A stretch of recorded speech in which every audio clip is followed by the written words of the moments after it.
一只小可爱迈着六亲不认的小步伐，正玩命地追着一个美女，45码的小脚吧唧一脚，美女伴随着野猪般的叫声摔进小湖内，湖中的河马张着樱桃小嘴向她招手问好，而这却把女人吓了一跳。小胳膊以2000米的时速玩命地扒拉，并抓住一根0.1毫米的毛线，不曾想体重500斤的女人被拉了上去，涂满胶水的垃圾桶则咣当一声倒扣在她的脑门上。待她取下垃圾桶时，本就不多的头发更是雪上加霜，这全新的发型将女人激动的都哭了。随后女人爬上树，发现一根绳子，她双手抓着滑轮就滑了过去，杀猪般的叫声将小鹿都弄懵逼了。然而绳子上却打了个蝴蝶结，只听吧唧一声，女人一个手滑就摔了下去，并摔进臭水缸里。一旁的熊孩子小弹弓一打，宝马车瞬间启动，并以500码的时速冲了出去。女人则瞪着卡姿兰的大眼睛看着前方，一路乘风破浪，穿过了茂密的丛林，最后在悬崖峭壁边停下脚步，滋溜一下，如鸟般在空中飞翔，并幸运地体验了一把空中飞人。听说打出左边表情的将来是富翁，打出右边表情的将来是帅哥美女，那我这个算什么？这边拥有250智商的30想来个100米跨栏，却一头摔进30米深的粪坑中。此刻一脸迷糊的他，却意外发现粪坑边今天有条绳子，他想顺着绳子往上爬，殊不知绳子那头竟拴着鳄鱼。30拼命地拽着绳子，鳄鱼也被他慢慢拉向深坑，可怜的鳄鱼只能拼命地扒拉着，但还是不知死活的家伙给拉了下来。30瞬间吓尿了，脚底宛如安上弹簧，直接弹射起飞100丈高。还一头就扎进刺猬的洞内，热情好客的刺猬对着他的帅脸就是一顿招呼，这可把30激动坏了，又是作揖又是跪拜的。待他将脑袋拔出时，这酸爽的感觉只能用一个字来形容，得劲。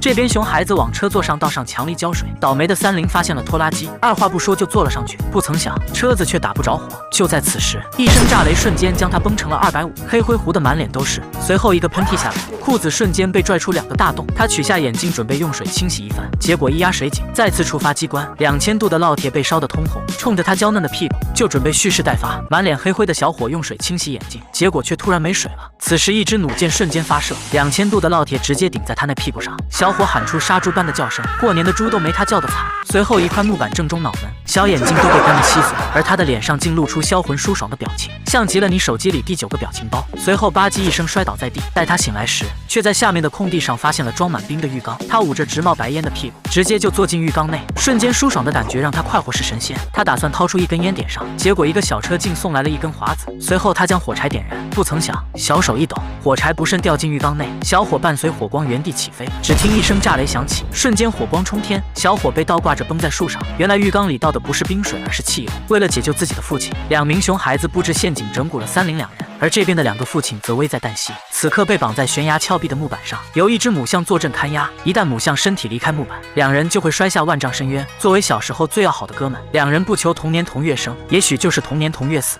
然而在多年以前，2人却同时喜欢上一个女孩。小白为了讨女孩欢心，强行将一个瓶子放在小黑头上，一枪下去，小黑被吓得尿湿了裤子。一晃25年过去了，小黑成了监狱里的常客，小白则成了农场主。为了守护草原上的动物们，他和女儿驱逐着偷猎者，一记麻醉枪打中偷猎者，偷猎者瞬间迷糊，在跳了段妖娆的舞蹈后，直接晕厥在地。为了给偷猎者一个深刻的教训，小白挖了个土坑，将他的腿埋进土里，并将他的腿部抹上猪血，以伪装断肢。在经过25小时的等待后，偷猎者醒了过来，却看到一旁的狮子在啃食东西。他低头一瞅，瞬间吓出了10年脑震荡。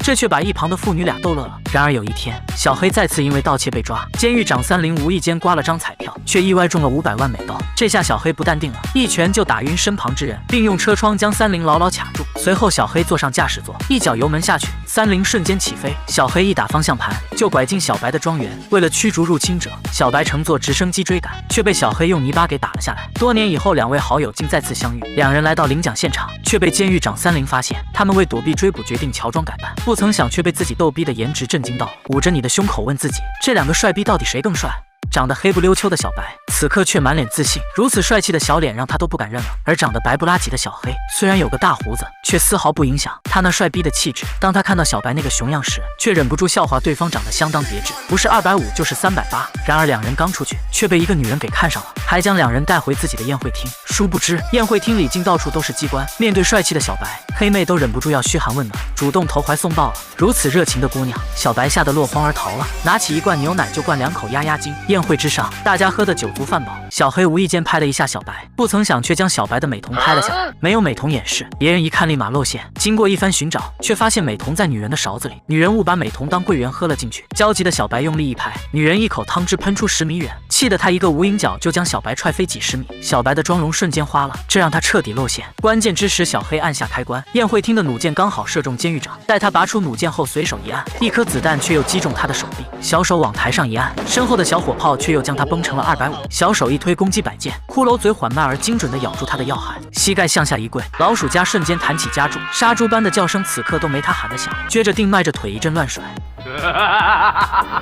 咬牙切齿的就要与人拼命，二话不说就往外冲，大脑袋却吧唧一声又撞在玻璃上，还摔个四仰八叉。逃跑的两人被女人给拦住了，两人被关了起来，还被三菱绑在悬崖边木板的一头，木板另一头则用母象压住，一旦母象离开，两人就会摔得粉身碎骨。然而熊孩子们却暗中布置陷阱，手臂粗的弹簧装在肛门上，女人刚一开门直接弹射起飞。